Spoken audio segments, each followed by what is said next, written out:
Olá pessoal, essa é a nossa videoaula de número 3.6, referente ao nosso terceiro capítulo do curso de Eletrônica Analógica, tratando ainda sobre semicondutores e diodos. Na aula de hoje a gente vai falar sobre retificadores e fontes de alimentação, tratando especificamente dos seguintes temas.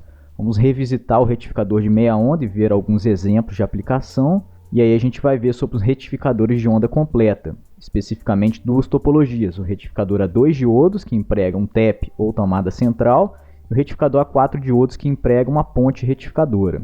Por fim, a gente vai ver a inserção de um filtro capacitivo nesses retificadores de onda completa, para alisar mais ainda a tensão na saída. Bom, começando falando do retificador de meia onda, que já vimos anteriormente. Então esse exemplo aqui, empregando o diodo ideal, a gente viu que resultavam aqui essas formas de onda de operação do circuito. Então temos aqui o VS, que é a tensão na entrada do nosso circuito, temos a corrente no diodo, ID, temos a tensão na saída, VO, que nesse caso é simplesmente R vezes ID, então vai ter o mesmo formato da corrente, e a gente tem a tensão reversa aqui do diodo VD. E a gente viu que o diodo vai conduzir aqui durante um intervalo entre 0 e π, e vai bloquear durante um intervalo entre π e 2π. Lembrando que a gente está estabelecendo aqui o nosso eixo horizontal como uma variável angular, então a gente está definindo uma mudança de variáveis do tipo θ igual a ômega-t. E aí isso daí permite que a gente estabeleça que o eixo horizontal está marcado aqui em radianos. Então meio ciclo é π, um ciclo inteiro é 2π. E a gente mostrou que uma das variáveis de interesse aqui para ser calculadas, por exemplo, seria a tensão média de saída.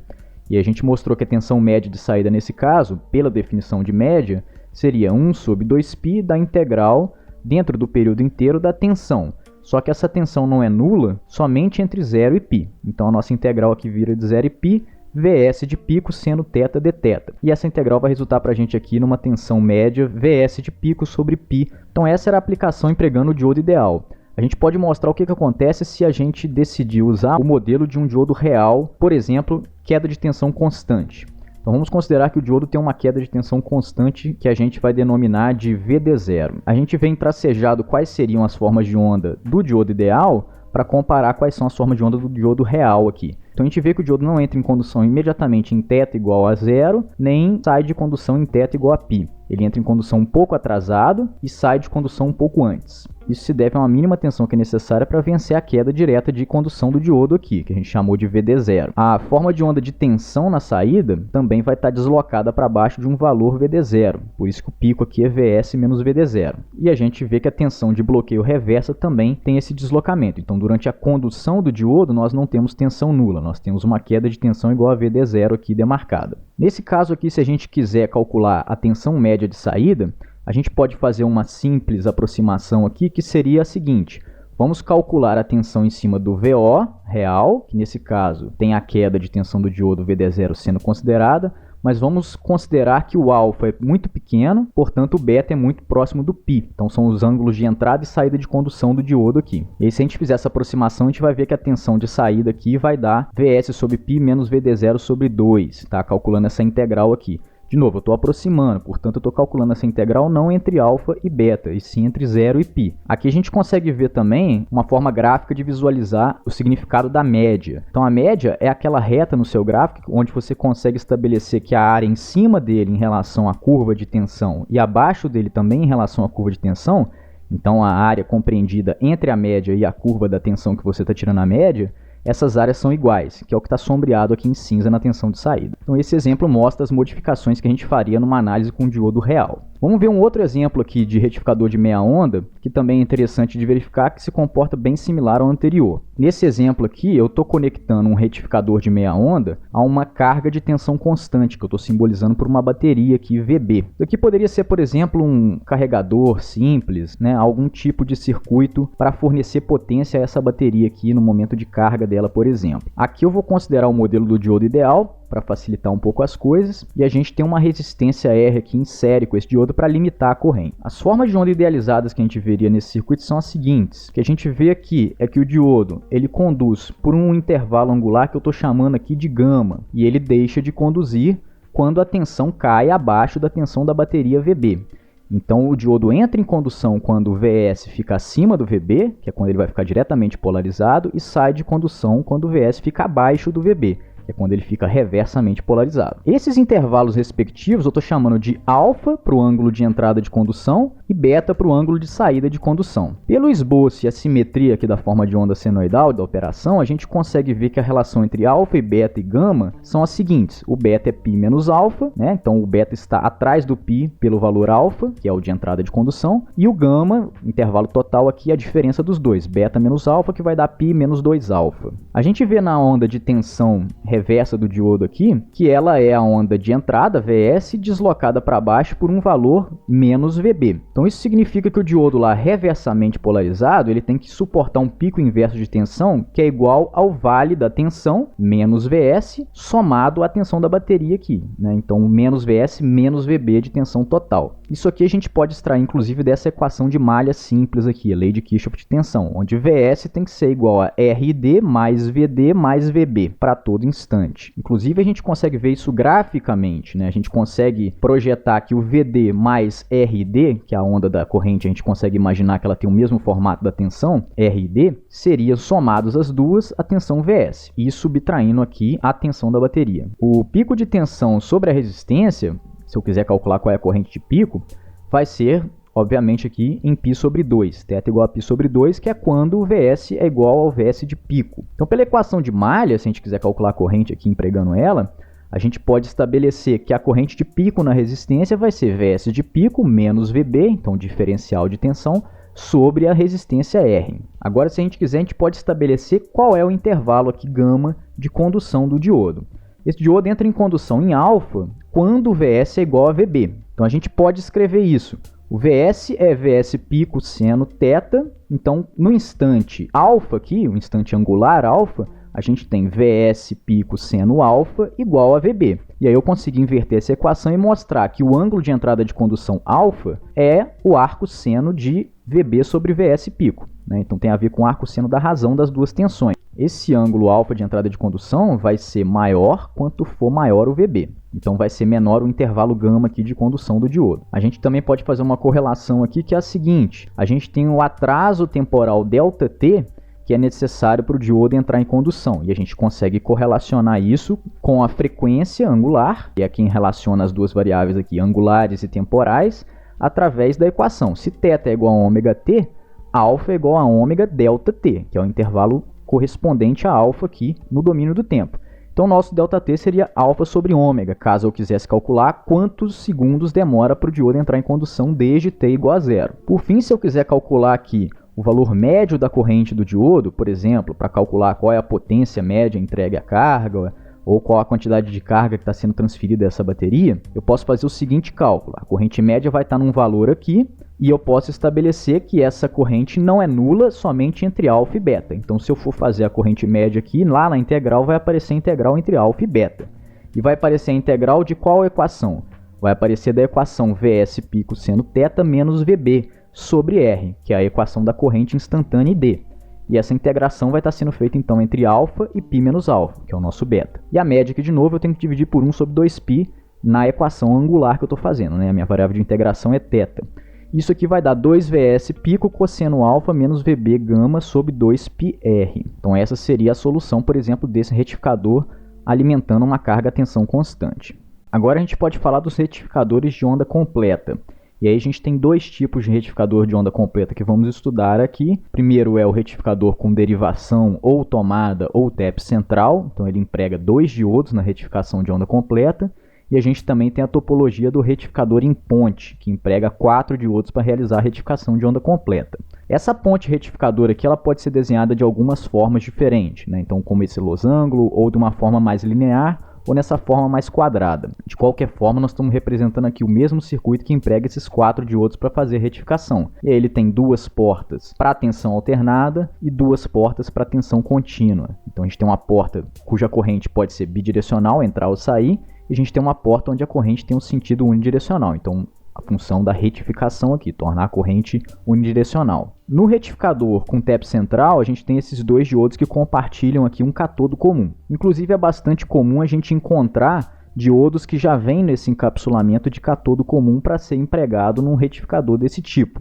Então aqui eu dou alguns exemplos desses dispositivos que a gente pode encontrar, inclusive, na vida real aqui. Mesma coisa ocorre com os retificadores em ponte. É bastante usual a gente conseguir encontrar esses retificadores já no encapsulamento integrado desses tipos que eu estou mostrando aqui, desde potências bastante altas até potências mais baixas. E aí nesses encapsulamentos monolíticos a gente tem obviamente aqui 4 terminais, 2 para porta alternada e 2 para porta contínua. Antes de falar dos retificadores, vamos fazer um apontamento sobre os transformadores ideais que a gente está considerando aqui na análise desses retificadores. Acredito que a maioria do pessoal já está acostumado com um transformador simples desse tipo aqui esquematizado, que é o transformador de 2 enrolamentos, que possui um único secundário, e nesse transformador aqui a gente tem um enrolamento relativo ao primário, que eu estou chamando de N1, que tem N1 voltas, né, N1 espiras, e um enrolamento relativo ao secundário, que tem N2 voltas, N2 espiras. E ambos compartilham aqui um mesmo núcleo, eu estou supondo um acoplamento unitário, K igual a 1, e a gente tem um fluxo mútuo a ambos os enrolamentos. E aí a gente pode escrever aqui, por exemplo, para o enrolamento primário,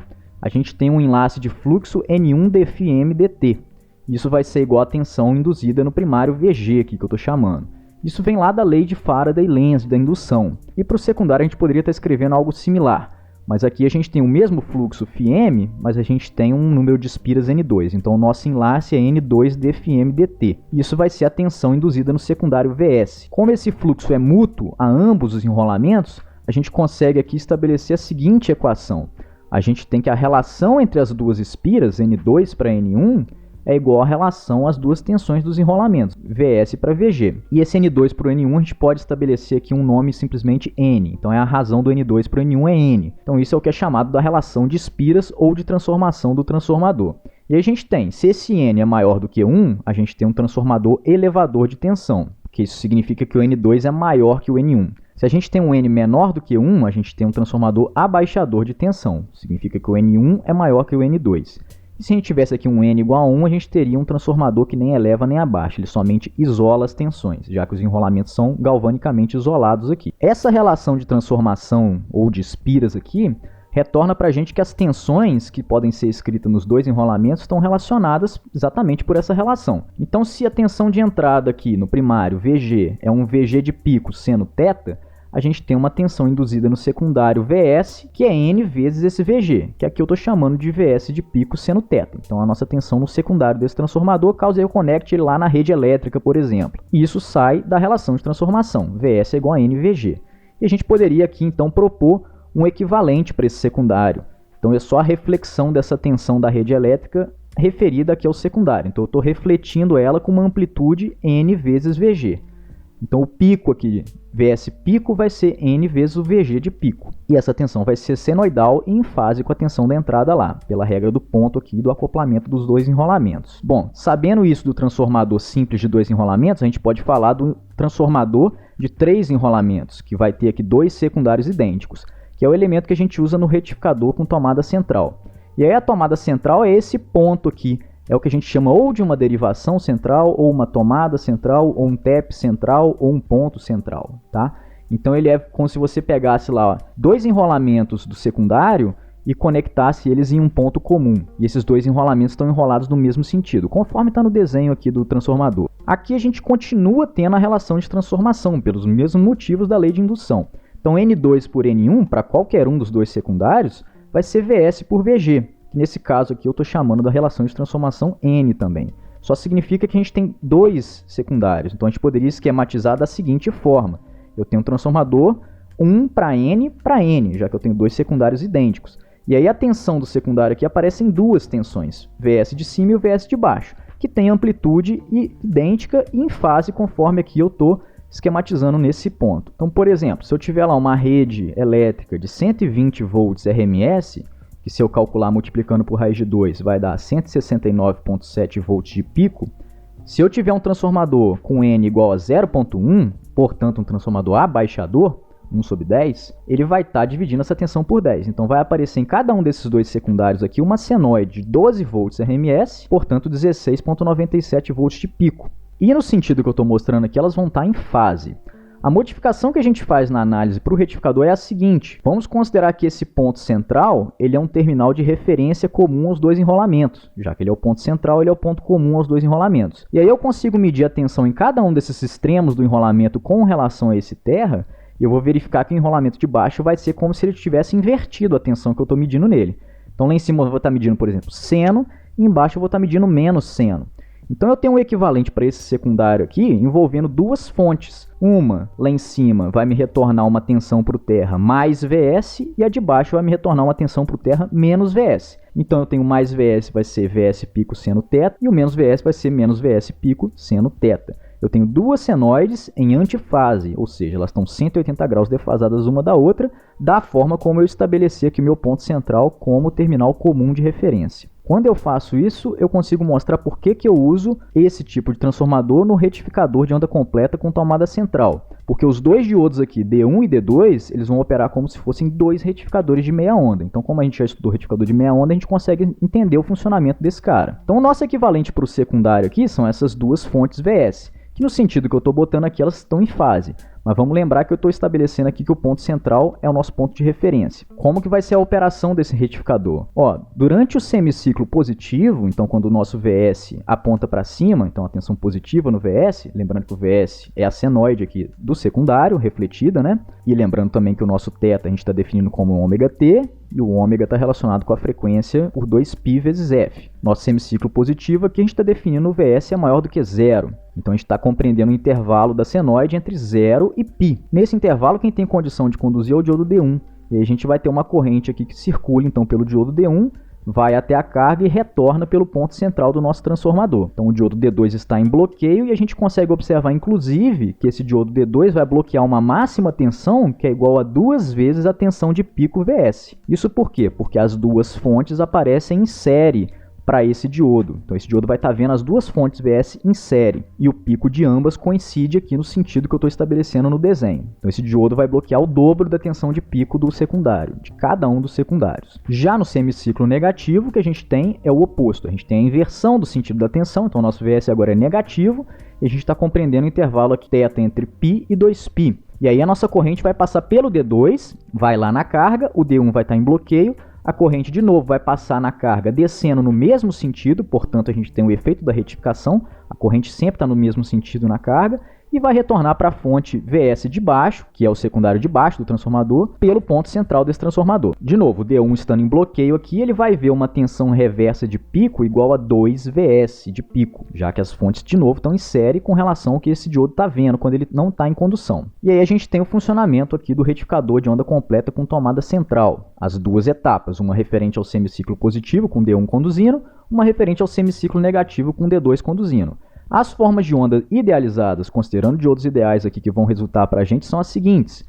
Então aqui eu esbocei tanto a tensão mais Vs, que é do enrolamento de cima com relação ao terra, quanto a tensão menos Vs, que é do enrolamento de baixo com relação ao terra, onde o terra é o ponto central do nosso transformador, então a gente tem as duas senoides aqui em antifase. Cada um dos diodos operando como um retificador de meia onda. Então a gente vê durante o semiciclo positivo entre 0 e π corrente no diodo D1, e entre π e 2π, o semiciclo negativo da rede, a gente tem corrente no diodo D2. E aí a gente tem um efeito somado aqui da retificação de onda completa, então vão aparecer os dois semiciclos da rede retificados, cada um advindo de um dos dois enrolamentos que conduz aqui em cada semiciclo da rede. E a tensão de bloqueio aqui, que eu estou invertendo, tá? Eu estou fazendo ela de cátodo para anodo, a tensão de bloqueio aqui nos diodos vai ser conforme está estabelecido aqui. A gente consegue ver que a tensão de pico na saída vai ser a tensão de pico do secundário, Vs pico, enquanto que a corrente de pico lá nos diodos, já que a tensão aplicada sobre a resistência de carga RO é Vs de pico, a corrente de pico nos diodos então vai ser Vs de pico sobre RO. A tensão reversa aqui de bloqueio dos diodos, que de novo eu estou simbolizando de cátodo para anodo, eu estou invertendo a convenção, só para facilitar, ela vai ser 2 vezes a tensão de pico de cada um dos secundários, já que essa tensão se soma na hora que aparece em cima do diodo que está em bloqueio. Então essas são as formas de onda teóricas, considerando diodos ideais, para o retificador de onda completa com tomada central. A gente pode estabelecer também qual é o valor médio da tensão na saída. De novo, a média aqui vai ser onde as áreas são iguais em cima e embaixo da curva de média, né? E se a gente calcular através da integral, eu posso modificar essa integral aqui um pouco, porque eu estou vendo que a tensão de saída VO, nesse caso, a periodicidade dela não é 2π, ela é periódica dentro do intervalo π aqui, então o nosso período é π. Portanto, eu posso facilitar um pouco essa integral e agora eu posso calcular ela dentro de um intervalo π. Então a integral vai dar 1 sobre π, já que o período é π agora, e a integral de 0 a π, Vs de pico seno θ dθ. Então a gente vai ver que essa integral é simplesmente o dobro da integral do retificador de meia onda, portanto a tensão média de saída aqui dá 2 Vs de pico sobre π. E aqui a gente pode estabelecer algumas vantagens e desvantagens dessa topologia. Então uma vantagem que a gente tem nesse tipo de retificador é que como ele emprega somente 2 diodos, somente um diodo está no caminho da corrente em cada instante. Então durante o semiciclo positivo é o D1, durante o semiciclo negativo é o D2. Então significa que a gente vai ter menos perda de condução nos diodos. Então se a gente considerar que esses diodos têm uma queda de tensão ou uma resistência, por qualquer um daqueles modelos reais, a gente vai ver que tem menos diodos no caminho da corrente, portanto tem menos dissipação nesses diodos. Já a desvantagem é que a gente tem 2 secundários, que é um transformador mais complexo então. E a gente também vai ter maior esforço de tensão nos diodos também devido a esses 2 secundários. A gente viu que é o 2 Vs de pico que aparece em cima de cada diodo quando ele bloqueia. A gente pode agora estudar outra estrutura de retificador de onda completa, que é o retificador em ponte. Então ele emprega 4 diodos. E aqui o diodo D1 e o D2 vão conduzir ao mesmo tempo durante o semiciclo positivo e o D3 e o D4 vão conduzir ao mesmo tempo durante o semiciclo negativo. Então cada par de diodo vai conduzir fornecendo um caminho para tornar a corrente IO aqui unidirecional. E aí o nosso equivalente para o secundário aqui de novo vai ser esse terminal de secundário representado por uma senoide Vs conectado aqui no ponto central de cada uma das pontes de diodo aqui. Conectado no ponto central de cada uma das pontes de diodo aqui. E aí as regiões de operação que a gente tem são, para o semiciclo positivo, tensão Vs positiva, então intervalo compreendido entre 0 e π.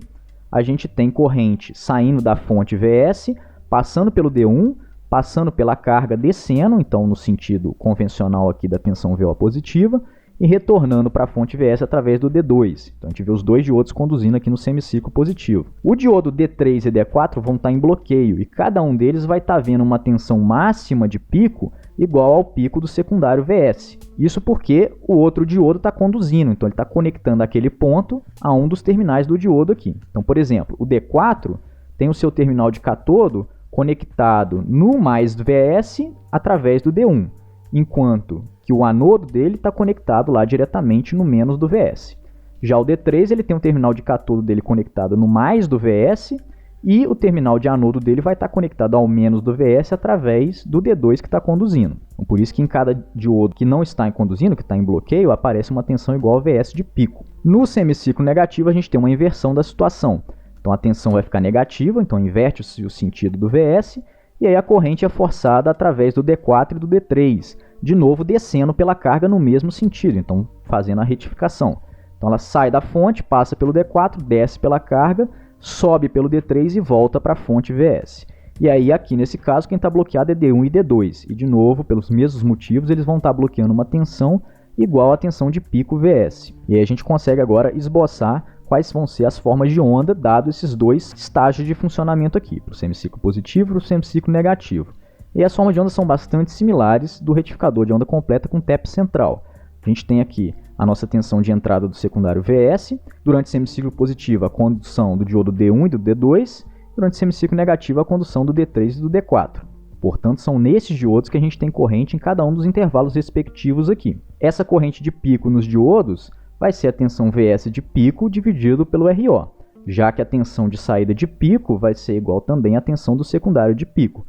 Vai aparecer para a gente no VO a tensão retificada, que é o módulo do Vs basicamente. Então a tensão de pico aqui retificada é o Vs de pico, é igual a do secundário de pico. A tensão máxima aqui de pico que cada diodo tem que bloquear é Vs de pico, de cátodo para anodo igual eu estabeleci aqui.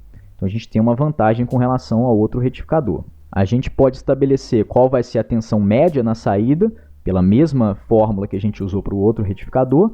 Pela forma de onda ser a mesma, a gente vai chegar aqui no mesmo resultado. Então a tensão média do retificador de onda completa em ponte é igual ao do retificador com tomada central, 2 Vs de pico sobre π. E aí a gente pode falar então, a vantagem do retificador em ponte é que ele tem um transformador mais simples, ou a gente pode até retificar sem a necessidade de um transformador, né? A gente poderia estar conectando direto na rede, por exemplo, numa aplicação onde eu não quero isolamento, por exemplo, ou redução do nível de tensão, que são as 2 funções principais do transformador. A gente também tem um menor esforço de tensão no diodo, né? A gente tem metade daquele esforço de pico reverso que aparece no outro retificador de onda completa. A desvantagem aqui é que em cada instante a gente tem 2 diodos no caminho da corrente. Então a gente tem D1 e D2 no semiciclo positivo e D3 e D4 no semiciclo negativo. Isso vai implicar numa maior perda nesses diodos quando a gente considerar que esses diodos não são ideais, que eles são reais. Então essa é a topologia do retificador de onda completa empregando a ponte retificadora a 4 diodos. Bom, agora que a gente conhece essas duas estruturas, essas duas topologias de retificadores de onda completa, a gente pode fazer a inserção aqui de um filtro capacitivo na saída, para alisar mais essa tensão de saída. A gente viu que a tensão de saída do retificador sem filtro, ela é pulsada, ela é igual ao módulo da tensão do secundário. Se a gente quiser uma tensão mais próxima do contínuo, a gente pode estar fazendo a inserção aqui desse capacitor C em paralelo com a carga. E eu estou esquematizando ele para os dois tipos de retificador. Essa inserção ela vai retornar as seguintes formas de onda em regime permanente. A gente tem aqui a tensão em cada um dos secundários, vai ser essa senoide, e a tensão de saída, em contraste àquilo que a gente viu sem o filtro capacitivo, ela vai ter agora um formato um pouco diferente, mais próximo de uma tensão contínua, apesar de ter uma ondulação aqui. A gente vê esse esboço tracejado, ela seria a tensão retificada caso não houvesse o capacitor C, que é igual a gente viu nos outros casos. O que a gente observa aqui também é que os diodos dos retificadores eles vão conduzir somente por um intervalo muito pequeno aqui que serve só para suprir a carga que o capacitor perdeu durante um grande intervalo que ele está desligado, que eu estou chamando aqui de D-off. Então, por exemplo, aqui a gente teria o D1 conduzindo por um intervalinho pequenininho, durante o qual a tensão na saída sobe, seguindo a senoide retificada, então a gente está retornando carga para o capacitor, e depois esse diodo cessa de conduzir, porque o capacitor tenta manter essa tensão lá em cima, enquanto que a tensão instantânea retificada ela começou a cair. E aí quem supre então tensão para a carga, quem fornece corrente para a carga, nesse caso, é o capacitor C. Vamos detalhar essa análise aqui focando em um dos tipos de retificador, só para facilitar. A gente consegue ver no retificador de meia onda com TEP central que a corrente retificada IR é a soma das correntes dos dois diodos, ID1 e ID2. Isso é simplesmente a equação do nó de saída do retificador. A gente vê também que esse pico máximo da saída retificada ainda é igual ao VS de pico. No entanto, a gente está interessado aqui agora em saber qual é a ondulação da tensão de saída, que eu estou chamando aqui de ΔVO.